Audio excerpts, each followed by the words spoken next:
காரைக்குடி செக்காலை தூய சகாய அன்னை ஆலயத்தில் மறைந்த போப் பிரான்சிஸுக்கு இதய அஞ்சலி பேரணி. ஏராளமான கிறிஸ்தவர்கள் பங்கேற்பு.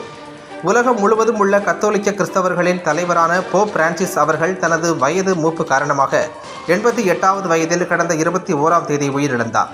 இதனால் உலகம் எங்கும் உள்ள கிறிஸ்தவர்கள் மீளா துயரத்தில் ஆழ்ந்துள்ளனர். இவரது உடல் வரும் சனிக்கிழமை நல்லடக்கம் செய்ய உள்ள நிலையில் உலகமெங்கும் உள்ள கிறிஸ்தவர்கள் அஞ்சலி செலுத்தி வருகின்றனர்.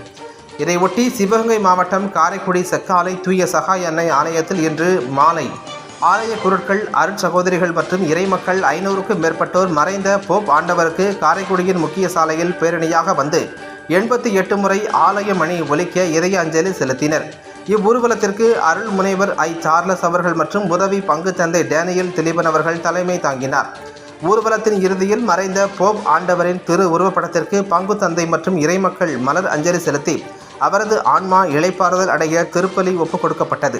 மறைந்த போப் பிரான்சிஸ் அவர்கள் 266வது போப் ஆண்டவர் என்பது குறிப்பிடத்தக்கது.